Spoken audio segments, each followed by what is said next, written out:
ಸುದೀರ್ಘ 2 ದಶಕಗಳ ಕಾಲ ರಾಜಕೀಯ ಸೇವೆ ಸಲ್ಲಿಸಿದಂತಹ ಡಿ ಸುಧಾಕರ್ ಅವರು ಇಂದು ಬೆಳಗಿನ ಜಾವ ಹಸ್ತಗತ ಆಗಿರ್ತಕ್ಕಂಥದ್ದು. ಈಗ ನಮ್ಮ ಹಿಂಭಾಗದಲ್ಲಿ ನೀವು ಗಮನಿಸ್ಬೋದು.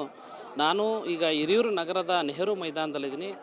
ಈಗಾಗಲೇ ಕೆಲ ಸಿದ್ಧತೆಗಳು ಕೂಡ ಈಗಾಗಲೇ ಜಿಲ್ಲಾಡಳಿತದಿಂದ ಮಾಡ್ಕೊಳ್ತಾ ಇರ್ತಕ್ಕಂಥದ್ದು. ಏನಂತಂದರೆ ಈಗಾಗಲೇ ಬೆಂಗಳೂರಿನಿಂದ ಪಾರ್ಥಿವ ಶರೀರರು ಈಗಾಗಲೇ ಹಿರಿಯೂರಿಗೆ ಬರ್ತಾ ಇರ್ತಕ್ಕಂಥದ್ದು. ಈ ಒಂದು ಹಿನ್ನೆಲೆಯಲ್ಲಿ ಹಿರಿಯೂರಿನ ಒಂದು ನೆಹರು ಮೈದಾನದಲ್ಲಿ ಮಧ್ಯಾಹ್ನ 1:30ಕ್ಕೆ ಪಾರ್ಥಿವ ಶರೀರ ಆಗಮಿಸುತ್ತೆ.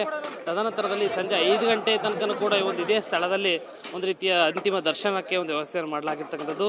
ಏನಂತಂದರೆ ಶಾಸಕರು ಹಾಗೂ ಸಚಿವರಾಗಿರ್ತಕ್ಕಂಥ ಡಿ ಸುಧಾಕರ್ ಅವರು ಹಿರಿಯೂರು ಪ್ರತಿನಿಧಿಸಿ ಶಾಸಕರು ಸಚಿವರಾಗಿದ್ದಂಥವರು. ಹಾಗಾಗಿ ಮೊದಲಿಗೆ ಹಿರಿಯೂರಿಗೆ ಆಗಮಿಸಿ ತದನಂತರದಲ್ಲಿ ಅವರ ಒಂದು ಅವರು ಒಂದು ಚಳ್ಳಕೆರೆ ನಿವಾಸದ ಬಳಿ ತದನಂತರ ಅಲ್ಲಿನ ಒಂದು ಸುಧಾಕರ್ ಸ್ಟೇಡಿಯಂಗೆ ಪಾರ್ಥಿವ ಶರೀರವನ್ನು ತೆಗೆದುಕೊಂತ ಹೋಗ್ತಕ್ಕಂಥ ಪ್ಲಾನನ್ನು ಕೂಡ ಈಗಾಗಲೇ ಜಿಲ್ಲಾಡಳಿತ ಮಾಡಿರ್ತಕ್ಕಂಥ ಆ ಒಂದು ಹಿನ್ನೆಲೆಯಲ್ಲಿ ಈಗಾಗಲೇ ಎಲ್ಲ ರೀತಿಯ ಸಿದ್ಧತೆಗಳನ್ನು ಜಿಲ್ಲಾಧಿಕಾರಿಗಳು ಅಪರ ಜಿಲ್ಲಾಧಿಕಾರಿಗಳಿಂದ ADC ಕುಮಾರಸ್ವಾಮಿ ಅವರು ಕೂಡ ಸ್ಥಳದಲ್ಲೇ ಮುಖ ಮೂಡಿ ಎಲ್ಲ ರೀತಿಯ ಸಿದ್ಧತೆಗಳನ್ನು ಈಗಾಗಲೇ ಮಾಡಿಸ್ತಾ ಇದ್ದಾರೆ. ಏನಂತಂದರೆ ಒಂದು ರೀತಿ ಸುಧಾಕರ್ ಅವರ ರಾಜಕೀಯ ಜೀವನದಲ್ಲಿ ಸಾಕಷ್ಟು ಒಂದು ಹಿರಿಯೂರಿಗೆ ತನ್ನದೇ ಆದ ಒಂದು ಛಾಪು ಮೂಡಿಸಿದಂಥವರು, ಆಧುನಿಕ ಭಗೀರಥ ಎಂದೇ ಹೆಸರುವಾಸಿಯಾಗಿದ್ದಂಥವ್ರು. ಹಾಗಾಗಿ ಹಿರಿಯೂರಿನ ಜನರು ಒಂದು ರೀತಿ ಸುಧಾಕರ್ ಅವ್ರನ್ನ ಕಳೆದುಕೊಂಡು ಬಡವಾಗಿದೆ ಅಂತ ಹೇಳೋದಾಗಿದೆ.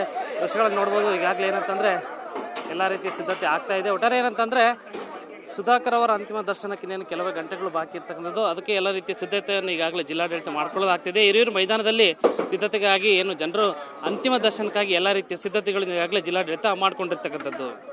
ಕ್ಯಾಮ್ರಾ ಪರ್ಸನ್ ಅತೀಕ್ ಜೊತೆ ಕಿರಣ್ ಎಲ್ ತೊಡನಾಳ್, ಏಷ್ಯಾನೆಟ್ ಸೋಣ ನ್ಯೂಸ್, ಚಿತ್ರದುರ್ಗ.